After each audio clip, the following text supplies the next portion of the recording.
அண்மை செய்தி. மடப்புரம் கோவில் காவலாளி அஜித் மரண வழக்கு தொடர்பாக நீதிபதி ஜான் கந்தர்லால் சுரேஷின் 2வது நாள் விசாரணை தொடக்கம்.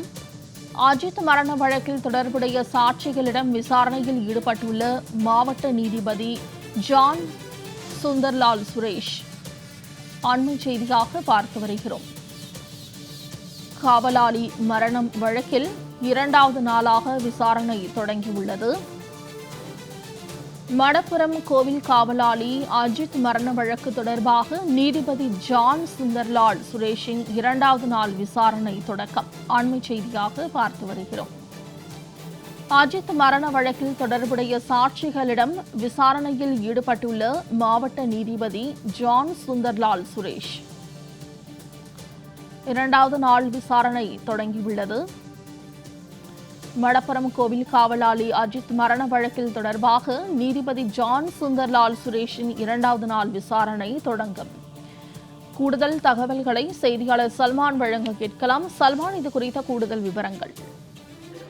சிவகங்கை மாவட்டம் மடப்புரம் பகுதியில் இருக்கக்கூடிய பத்ரகாளியம்மன் கோவிலில் பணிபுரிந்த கோவில் பணியாளரான அஜித்குமார் தனிப்படை காவல்துறையினர் தாக்கியதில் உயிரிழந்த நிலையில் அதை கொலை வழக்காக பதிவு செய்யப்பட்டு சிபிஐ விசாரணைக்கும் உத்தரவிடப்பட்டிருக்கிறது. இந்த நிலையில்தான் இந்த வழக்கு தொடர்பாக நேற்றைய முன்தினம் உயர்நீதிமன்ற மதுரை கிளையானது மதுரை மாவட்ட 4வது கூடுதல் நீதிமன்ற நீதிபதியாக இருக்கக்கூடிய ஜான் சுந்தர்லால் சுரேஷ் அவர்களை விசாரணை அதிகாரியாக நியமித்து அந்த வழக்கு தொடர்பான அனைத்து ஆவணங்களையும் பாதுகாப்பாக வைக்கவும், அதே போன்று இந்த வழக்கு தொடர்பான சாட்சியங்களை முழுமையாக விசாரணை நடத்தவும் உத்தரவிட்டிருந்தது. இந்த நிலையில்தான் நேற்று காலை 10:45 மணிக்காக அந்த திருப்புவனம் காவல் நிலையத்தின் அருகே இருக்கக்கூடிய நெடுஞ்சாலைத்துறைக்கு சொந்தமான ஆய்வு மாளிகையில் உள்ள அந்த அறையில் நேற்று 10:45 மணி முதலாக இந்த வீடியோவை முதல் முறையாக அந்த உயர்நீதிமன்றத்தில் ஒரு வீடியோவை சமர்ப்பித்த, அதாவது அஜித்குமாரை தனிப்படை காவல்துறையினரால் தாக்கப்பட்ட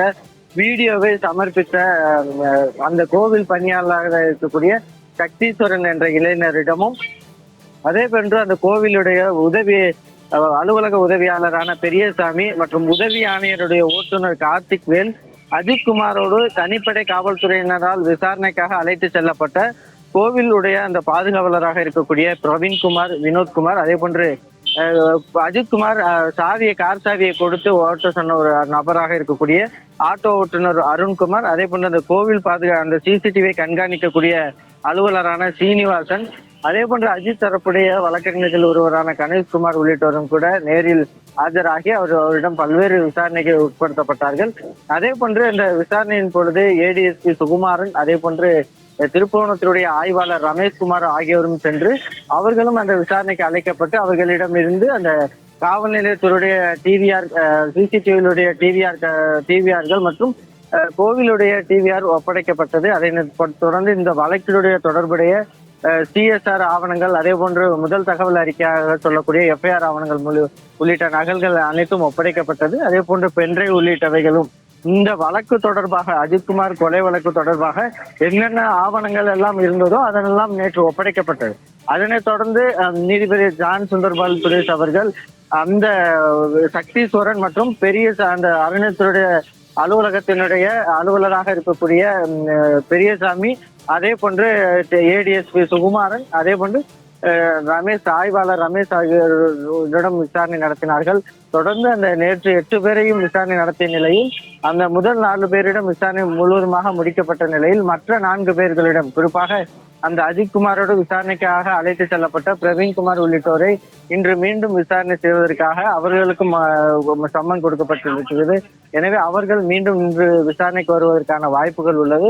தொடர்ச்சியாக இன்று அடுத்தடுத்து யார் விசாரணைக்கு வருகிறார்கள் என்பது குறித்து தற்பொழுது நீதிபதி அவர்கள் 2வது நாள் விசாரணை தொடங்குவதற்காக அந்த ஆய்வு மாளிகையில் உள்ள அறைக்காக வருகை தந்திருக்கிறார்கள்.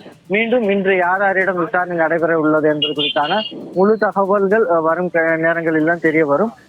நேற்றைய தினம் 8 பேர் விசாரணைக்கு அழைக்கப்பட்டிருக்கக்கூடிய நிலையில் அதில் ஒரு 4 பேரிடம் விசாரணை முழுமையாக முடிவடைந்திருப்பதாகவும் மற்ற 4 பேரிடம் இன்று விசாரணை மீண்டும் தொடரும் எனவும் கூட தகவல் தெரிய வந்திருக்கிறது. சல்மான், தகவல்களுக்கு நன்றி.